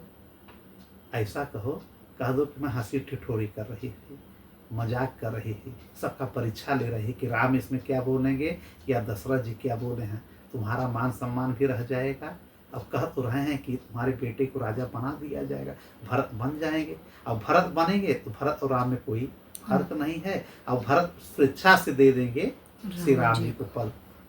तुम्हें नहीं पता है कि भरत किस संस्कार में पले हैं, वो कभी इस राज्य को नहीं लेंगे। इस बात को भी गौर कर रही हो कि नहीं, लेकिन कुछ ये कैकेयी समझ नहीं रही हैं। सब ने बहुत समझाया, कौशल्या माँ नहीं समझा रही हैं, बाकी वहाँ की सारी नारियाँ, सारी स्त्रियाँ, इनकी सहेली, बुजुर्ग, बूढ़े सब समझा रहे हैं। सुमंत वशिष्ठ भी समझा रहे हैं कि इस प्रकार से मत करो। भरत को मैं जानता हूँ, मेरा शिष्य है, वो इस राज्य को स्वीकार नहीं करेगा। काहे इतना बड़ा कलंक ले रही हो। इधर राजा दशरथ बार बार थोड़ा सा भी होश आता है राजा दशरथ को, तो थोड़ा सा होश में आकर के फिर रोने लगते हैं और कहते हैं राम राम हे राम। एक है कि जैसे सूर्य के बिना संसार नहीं चल सकता। अगर सवेरा न, संसार कैसे चलेगा। मान लो सूर्य के बगैर संसार चल भी सकता है, पानी के बगैर मछली जी भी सकती है, जल के बगैर समुद्र का महत्व हो भी सकता है, लेकिन बिना श्री राम के मेरे शरीर में प्राण नहीं रहेंगे। मत मांग, यह वरदान मत मांग, कुछ और ले ले कह के फिर बेहोश हो जाते हैं। बार बार वो बेहोश हो रहे हैं। तब सुमंत कहते हैं कि तुम वास्तव में दुराचारणी हो क्या कैकेयी को। जी। सुमंत कौन है? सूत हैं, रथ चलाने वाले, और इनके सलाहकार हैं, राजा दशरथ के बड़े प्रिय हैं, इनके मंत्री भी हैं, एडवाइजर। कहते हैं तुम वास्तव में महारानी कहने योग्य नहीं हो, धिक्कार हो तुमको शर्म आनी चाहिए। तुम्हारा पति तुम्हारे चरणों में गिरा है, पूरी प्रजा हाहाकार मचा है, यह अयोध्या उजड़ जाएगी, भरत तुमको छोड़ देंगे, इनके प्राण निकल जाएंगे। राजा दशरथ के बार बार कह रहे, इस राज्य का करोगी क्या लेकर के, हम लोग कोई नहीं रहेंगे, पूरी अयोध्या चली जाएगी राम जी के साथ। अब तुम हमेशा के लिए अभाग्नि कलंकनी कही जाओगी। अब भी समय है, सुधर जाओ। जी। अच्छा, तमाम प्रकार की तर्कों को देकर समझाते हैं, लेकिन हंस करके जो है उधर मुंह कर लेती हैं। तब कहते हैं सुमन कि सच में तुम साध्वी नहीं हो, उल्टा जैसी हो। मतलब एक वहां का सलाहकार मंत्री भी अब उनको उल्टा करा। क्यों? क्योंकि पति से विमुख हो गई। पति से विमुख हो जाने के बाद सारे लोग उसको उल्टा करते हैं, या तमाम प्रकार के बेस्या करते हैं, या न जाने किन किन शब्दों से नवाजते हैं उस स्त्री को। बताइए, एक महारानी राजा के सामने ही एक जो है सूत, एक सलाहकार मंत्री अब उनको अपशब्द कह रहा है। अब कोई मना नहीं कर रहा है, गुरु जी भी बैठे हैं, वशिष्ठ भी बैठे हैं। यह देखिए समय का परिवर्तन। और यह निष्ठुर होकर बैठे, इनको फर्क भी नहीं पड़ रहा है कि मुझे दो वरदान ही चाहिए, मुझे कुछ समझ नहीं आ रहा है। तब यह सुमंत कहते हैं कि तुम अपनी माँ को पड़ गई हो। जैसे तुम्हारी माँ जिद्दी थी, अपने पति के प्राणों के लिए वचनबद्ध हो गई है, उसी प्रकार से तुम भी अब अपने पति का प्राण लेकर के ही मानोगी। इसकी कथा क्या है उसको समझ लिया जाए कि कैकेयी की माँ अपने पति से, राजा अश्वपति, इनके पिता का नाम है कैकेयी की अश्वपति, इनसे बड़ा प्रेम करती थी।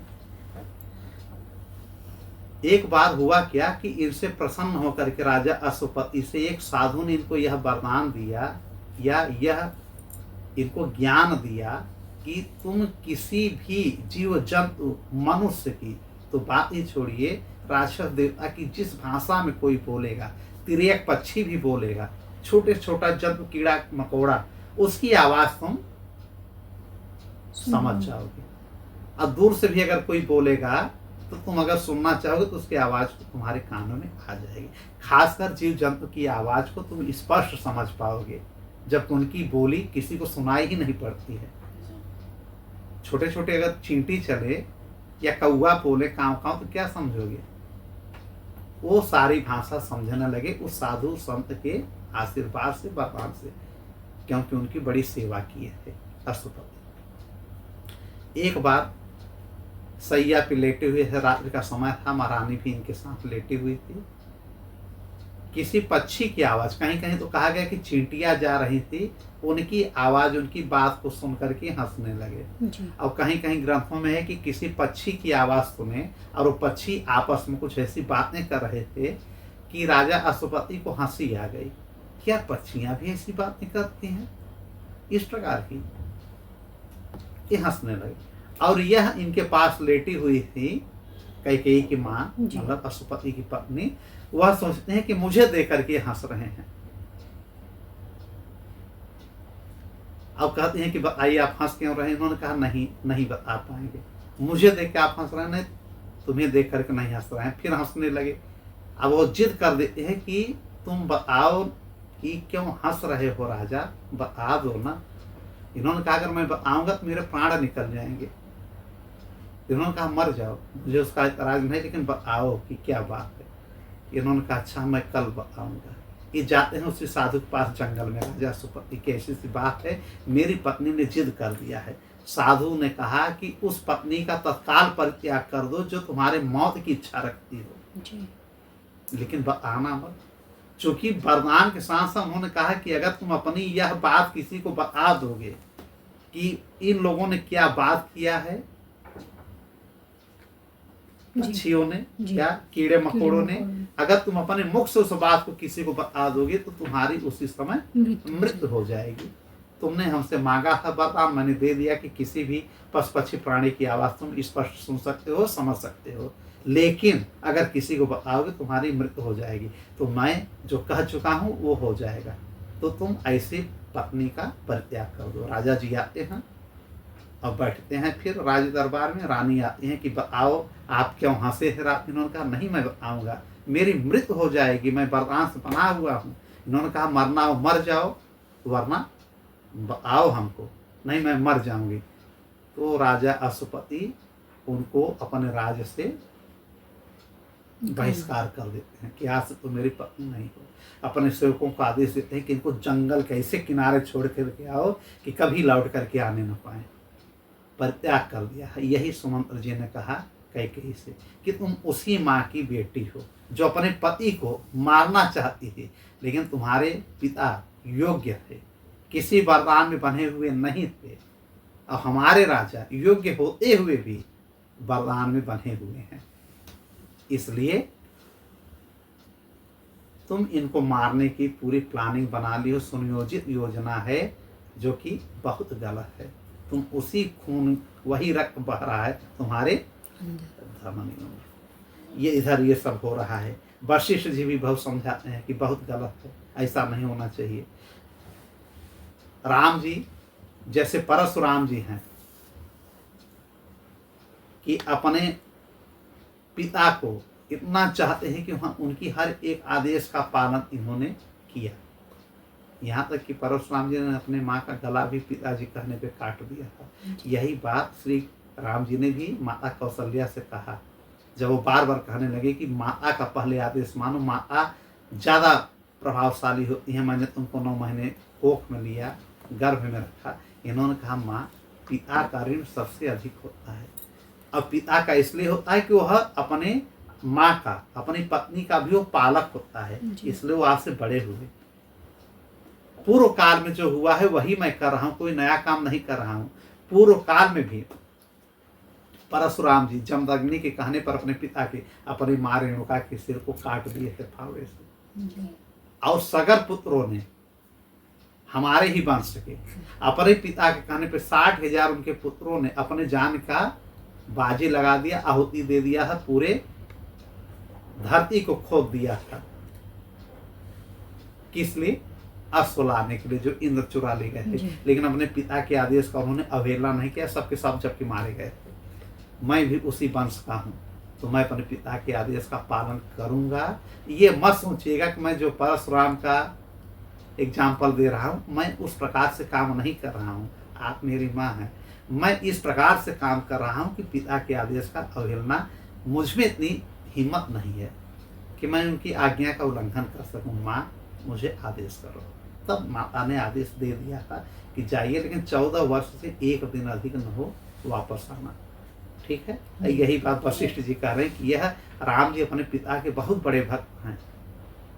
तमाम प्रकार के जितने पहले के राजा हुए हैं जो अपने पिता को चाहते हैं, उससे बढ़ करके राम जी चाहते हैं। तो राम जी वनवास चले जाएंगे, लेकिन एक यह नियम है कि तुम यह कह दो कि ठीक है, इस राज्य से निकल करके अपने गुरु के घर चले जाएं, मेरे घर चले जाएं, राज्य में न रहे राम जी 14 वर्ष के लिए, जी। कुछ ऐसा कर दो। लेकिन कैकेयी नहीं मानते हैं। अच्छा, बार बार यह दुहाई देती हैं कैकेयी माँ कि 33 प्रकार के जो देवता हैं, 33 करोड़ देवताओं का इन्होंने साक्ष्य लिया है, ये अपने वचन से अगर विमुख होंगे तो नरक में जाएंगे। तमाम प्रकार की बातें करती हैं। सच में जैसे कि कहा गया है कि लाभ हुआ, हानि हुआ, यश हुआ, अपयश हुआ, ठीक है, जी। जन्म हुआ, मृत्यु हुआ, यह किसी के बस में नहीं है। अच्छा प्रकार की चीजें कौन कौन? लाभ, हानि, जन्म, मृत्यु, हाँ, यश, अपयश। अपयश। और वाल्मीकि, ये तो तुलसीदास जी ने कहा, लेकिन वाल्मीकि जी ने 2 चीज और जोड़ा है, भय और क्रोध। यह भी किसी के बस में नहीं है। अगर एकाएक रात्रि के समय कोई परछाई आ जाए, कोई सांप जैसा दिखो, आई मेरे सांप है, डर जाओगे ना। और अगर कोई गाली देने लगे, देखो क्रोध आ जाएगा ना, यह अपने बस में नहीं होता है। जैसे समझाते हैं, समझ क्या, क्रोध मत किया करो, वो खुद क्रोध कर लेंगे, केवल माई बहन की गाली भर दे दो। तो ये 8 प्रकार की चीजें अपने बस में नहीं रहती हैं। यह श्री राम जी ने माता सीता को भी समझाया, लक्ष्मण को भी समझाया कि यह जो हो रहा है ना, यह पिताजी के बस में नहीं है कि रोक पाएंगे। यह दैव योग से हो रहा है, यह प्रारब्ध से हो रहा है, यह विधाता की इच्छा से हो रहा है। जी। ये 8 चीजें लक्ष्मण रोकी नहीं जा सकती हैं ना। जी। लाभ, हानि, यश, अपयश, लाभ, जन्म, जन्म, मृत्यु, भय और क्रोध। क्रोध। यह 8 प्रकार की चीजें मनुष्य में विराजमान रहती हैं और उनके बस में नहीं रहती हैं। हम बात कर रहे हैं, कब हमारी मृत्यु आ जाए हमें नहीं मालूम है। हमारा बड़ा यश है, कब अपयश हो जाए वो मेरे बस में नहीं है, ईश्वर के ही बस में है, दैव बस में है। ठीक है जी। और जैसे लाभ, हानि, यह भी हमारे, बताइए, बड़ी ऊंची चीज है। और ये इसी से पूरा हमारा समाज चलता है, हमारा जीवन। आदमी कहता है यार उसका नाम बहुत है, मेरा नाम कम है, उसके पास बहुत पैसा है, मेरे पास पैसा कम है, वो बहुत जल्दी मर गया है यार। अभी मेरी दादी यार 90 साल की हैं, नहीं मरी हैं। तो ये किसी के बस में है ही नहीं। तमाम प्रकार की इस प्रकार से बातें हो रही हैं और समस्त वहाँ पे ऋषि मुनि ब्राह्मण बुजुर्ग सब समझा रहे हैं। कैकेयी माँ को कुछ समझ में नहीं आ रहा है। तब इनको समझ में आ गया कि अब जो है, वशिष्ठ जी ने भी कह दिया कि हम मानने वाले नहीं है, कलंक अब अपने सिर पे लेकर रहेंगे। एक कथा लोकोक्ति है कि माता कैकेयी एक बार सरयू घाट पे श्री राम जी ने कहा कि माँ मुझे 14 वर्ष के लिए वनवास जाना है, कारण तुम बन जाओ। तो माता ने कहा कि मैं कारण बन जाऊं, बहुत बड़ा कलंक लगेगा और मैं तुमको अपने से विमुख कैसे होने दूंगी। तो राम जी ने कहा, माँ यश तो सब लेना चाहते हैं, कलंक अपयश कोई नहीं लेना चाहता है। यह बात सच है कि तुम्हारा नाम कोई नहीं रखेगा भविष्य में, कैकेयी नाम कोई नहीं रखेगा, लेकिन मैं कम से कम बन तो जा सकूंगा और जो वचन दिया हूं उस वचन को मैं निभा सकूंगा। लेकिन अगर मैं राजा बन गया यहाँ तो कोई जाना वहां होगा नहीं और माता सीता का हरण वो रावण कर नहीं पाएगा। मेरी पत्नी का, हम लोगों के लिए माता है। और जब हरण नहीं करेगा तो मुझे मौका, भाई कुछ कारण होगा तब तो मैं मारने जाऊंगा, जी। राजा बन के ही सुख भोगूंगा, तो विधि का विधान भी बदल जाएगा। यह कलंक तुम अपने सिर पे ले लो। वाल्मीकि रामायण नहीं है, लेकिन लोकोक्ति में लोगों का कहना ऐसा है, साधु संतों के मुख पे यह बात आ जाती है। तो माता ने कहा कि बेटा तुम्हारे लिए मैं प्राणों को त्याग सकती हूँ, अपने पति को त्याग सकती हूँ, राज को त्याग सकती हूँ, अपने पुत्र को त्याग सकती हूँ, क्योंकि भरत भी मुझे फिर मां नहीं कहेगा, सब त्याग दूंगी, लेकिन तुम साक्षात नारायण हो, तुम्हारे आदेश का पालन मैं करूंगी। वही आदेश का पालन आज कैकेयी मां कर रही हैं। लाख सब समझा रहे हैं, वो समझ नहीं रही हैं। क्यों? क्योंकि दिए हुए वचन को, नारायण को, श्री राम से वह निभा रही हैं। बस अदाकारी कर रही हैं कि मैं नहीं मानूंगी, नहीं मानूंगी, नहीं मानूंगी, निष्ठुर होकर के बैठी हूँ।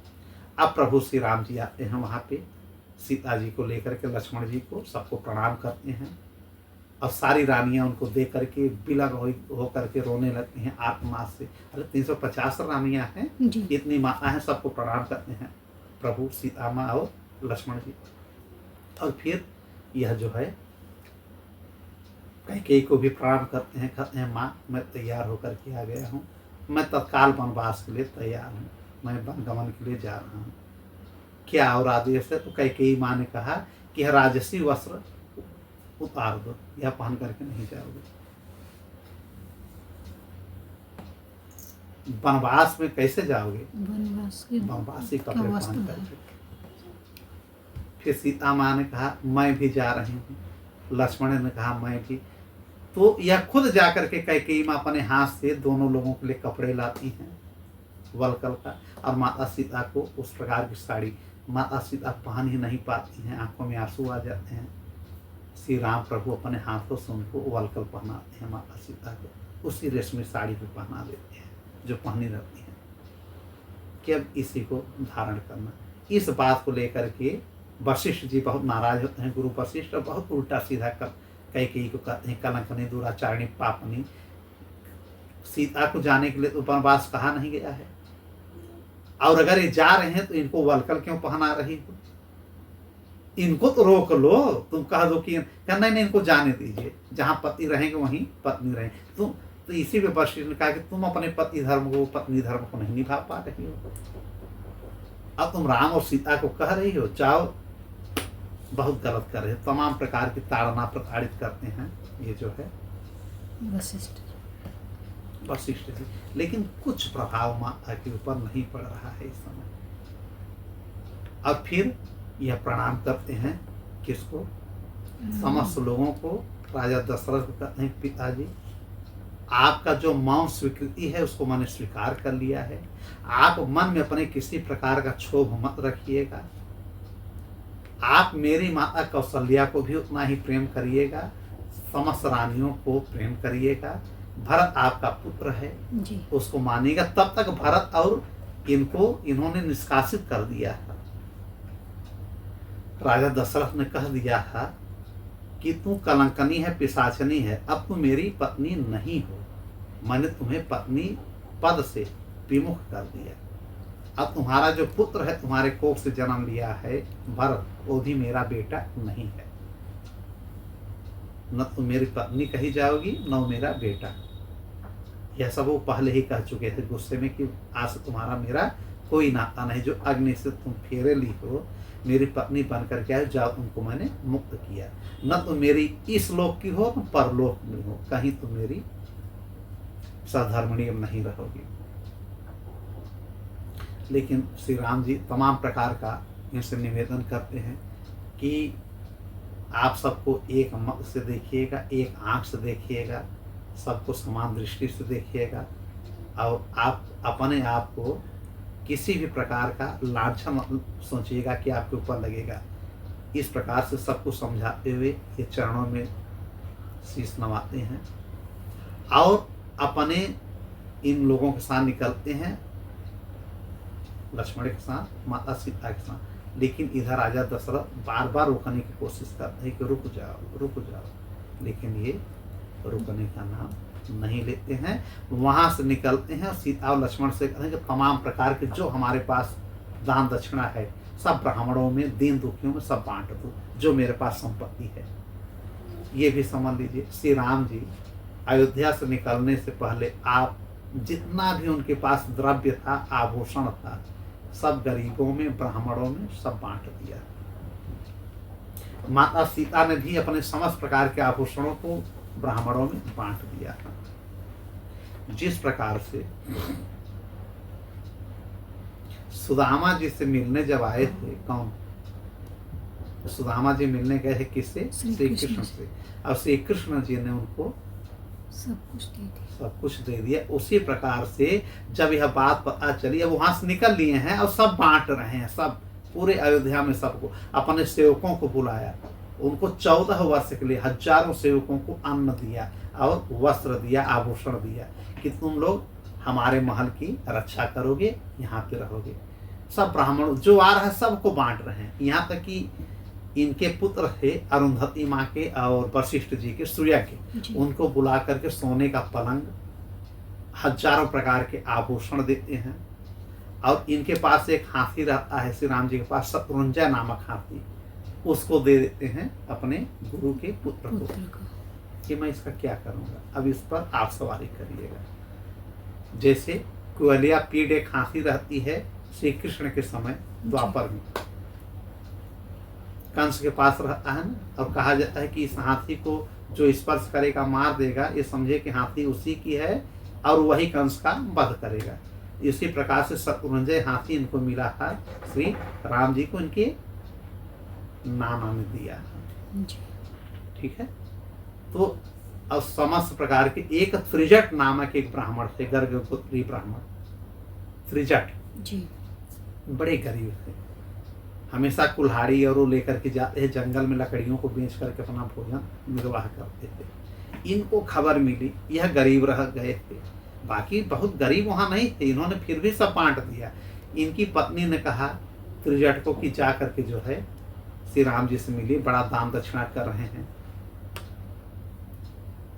ये जाते हैं, उनसे प्रणाम करते हैं, जो ये तब तक कि अपने महल में एक बार पुनः चले जाते हैं, राम जी वहां से होकर के विदा होकर के यही आभूषण बांटने के लिए। इनके पास पहुंच जाते हैं और इनको प्रणाम करते हैं, तो ये उनके नतमस्तक करते हैं, झुकाते हैं सिर, कहते हैं प्रभु आपके आने का कारण।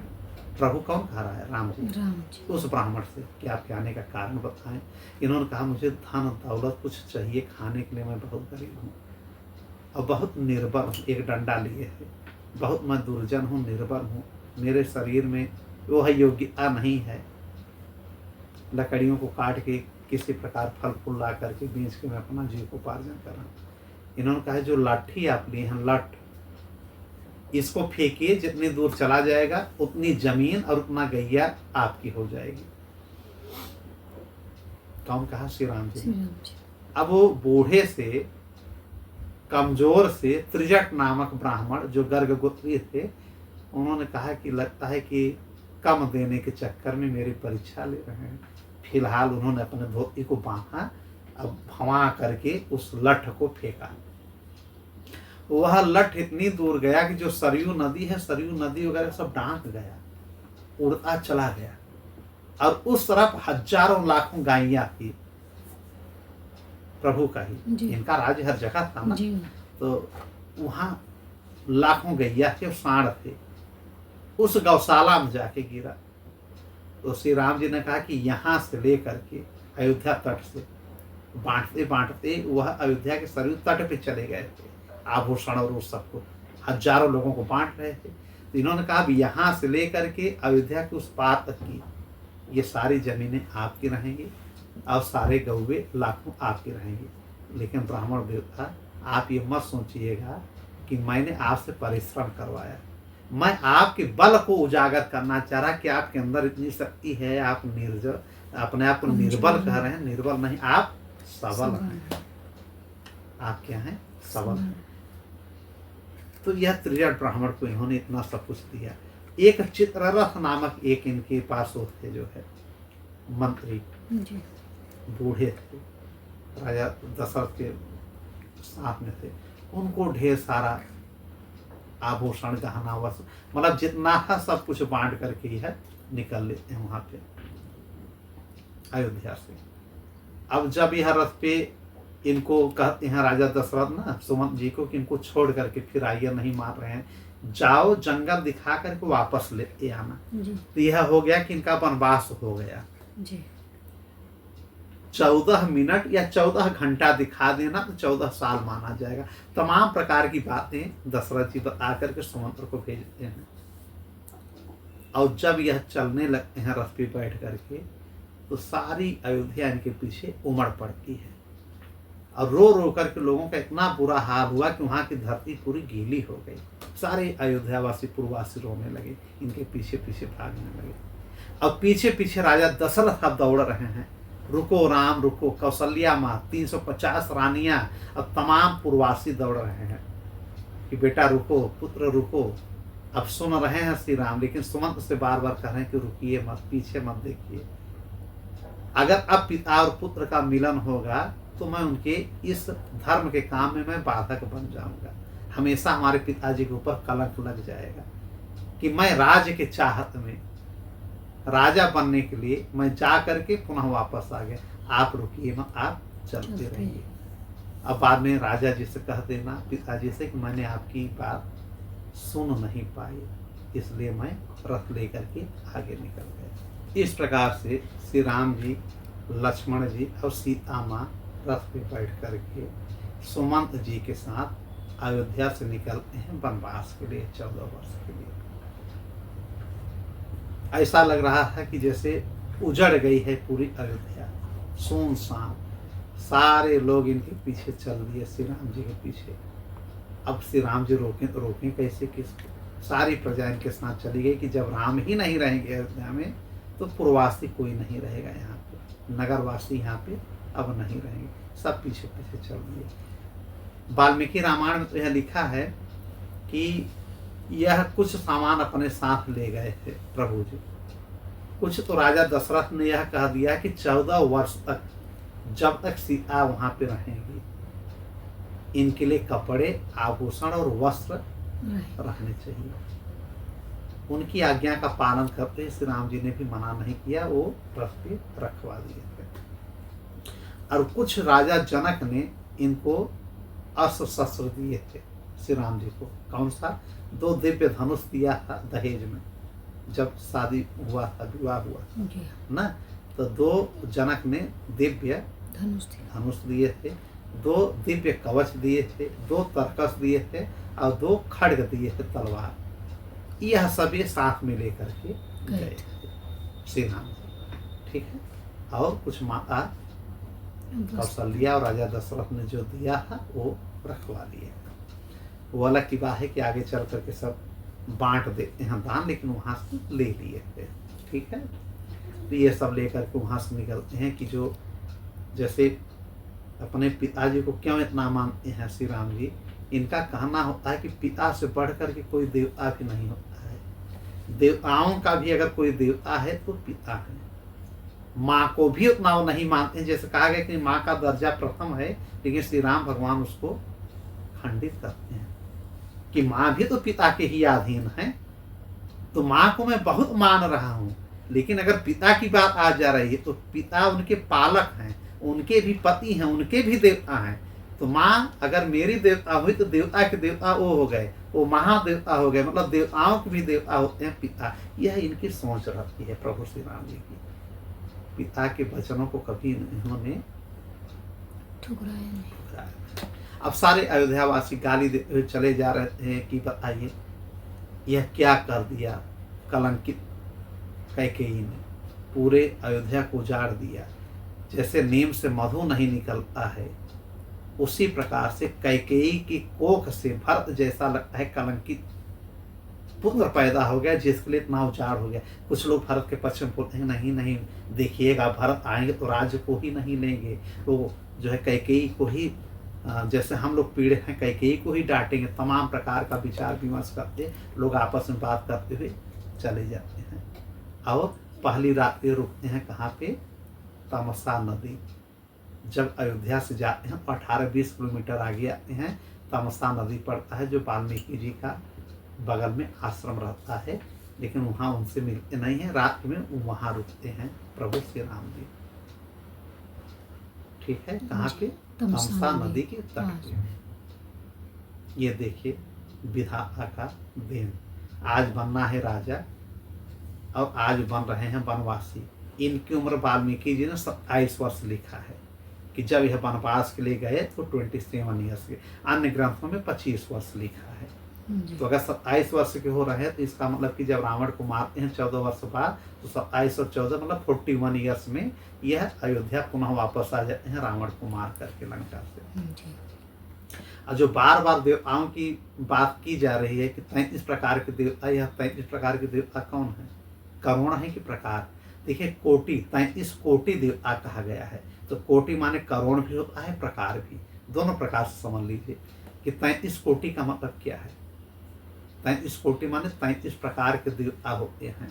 तो वह कौन कौन है, कोई पूछे बता देना।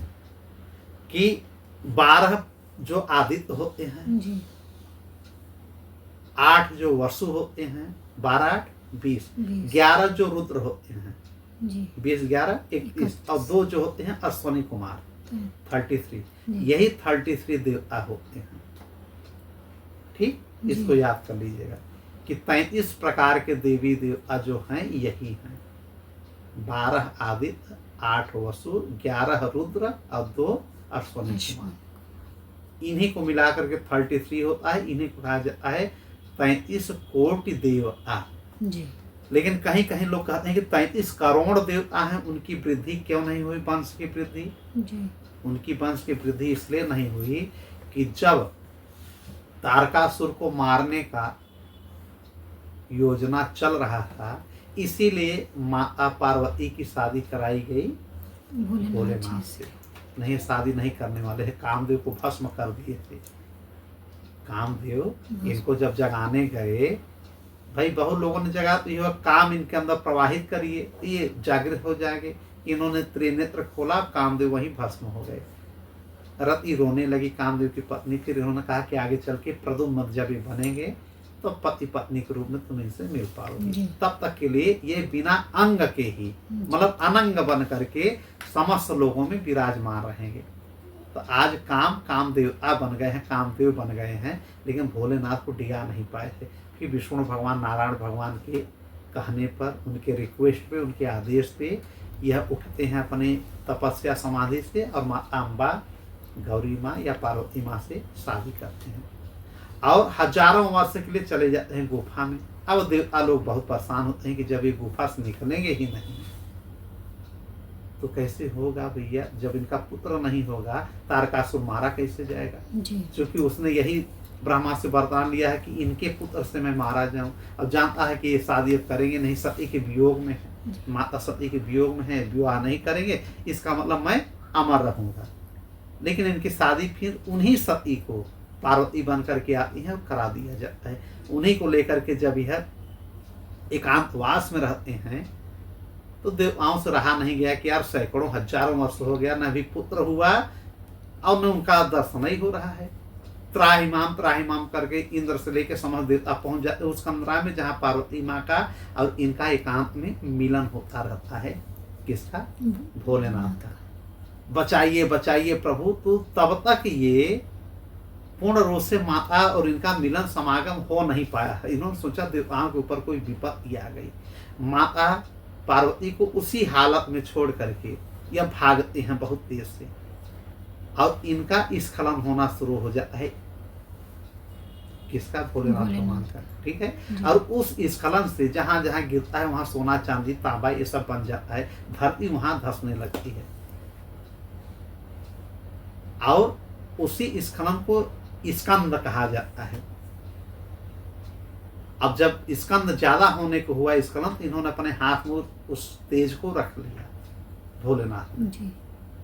अब तब तक देवताओं से बोला कि क्या बात है भाई, तुम लोग क्यों चिल्ला रहे? उन्होंने कहा पुत्र आपका नहीं होगा तो मारा कैसे जाएगा?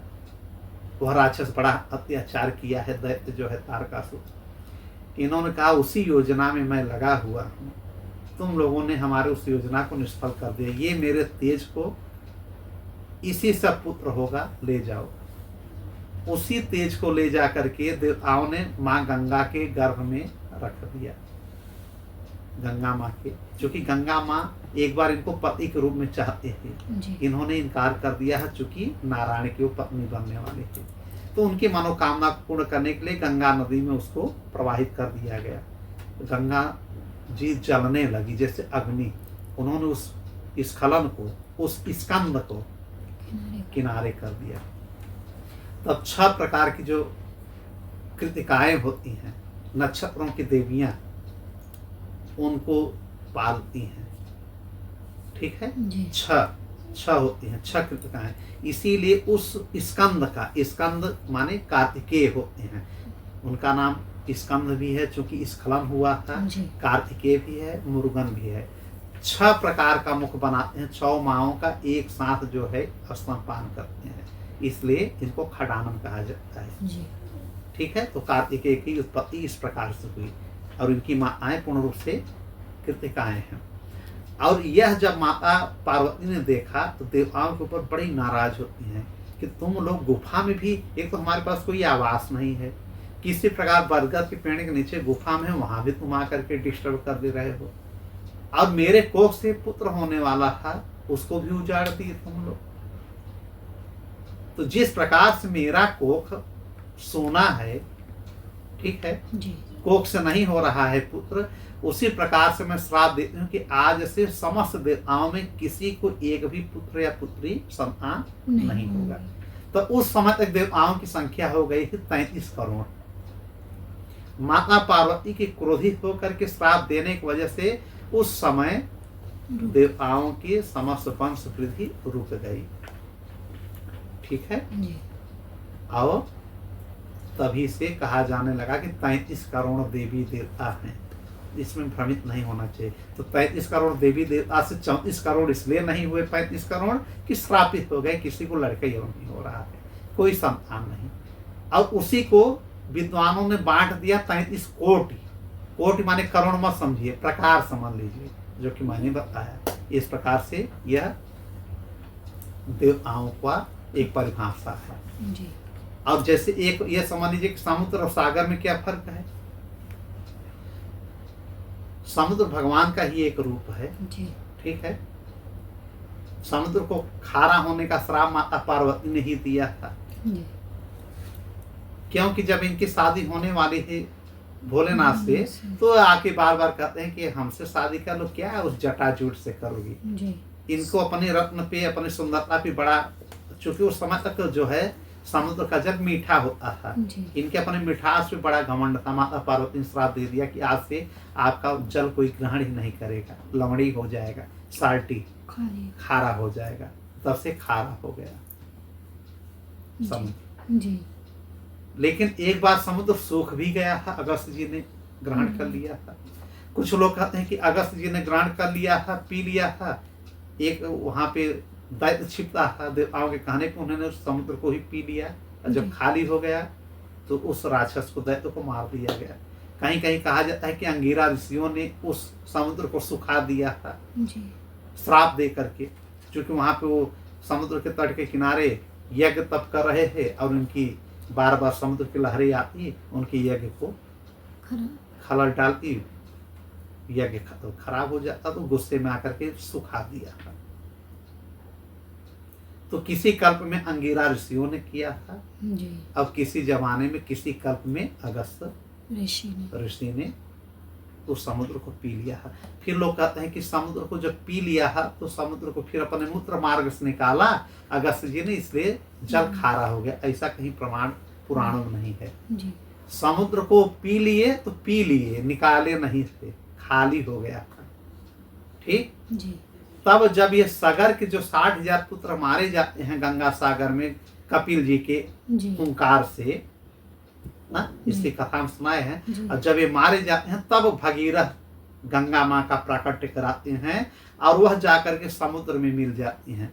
तब से कपिल भगवान, कपिल देव जी ने और देवताओं ने यह आशीर्वाद दिया कि अब समुद्र का नाम समुद्र नहीं रहेगा, सागर रहेगा। जी अब जो हमारा समुद्र है इसको सागर मान के चलिए। जी ठीक है, सागर कहा जाएगा। क्यों क्योंकि यह सगर के पुत्रों की आहुति देने के बाद गंगा जी आई हैं, इसमें मिली हैं, और तमाम प्रकार के जो जल आएगा बरसात के या कहीं से आएगा वो समुद्र में मिलेगा, तो वो समुद्र अब सागर कहा जाने लगा। तो समुद्र कहो या सागर एक ही है, लेकिन समुद्र को सोख लिया था अगस्त जी ने। जी अब जो हैं समुद्र, इनको खासकर हम ओशन कहते हैं, सागर कहते हैं।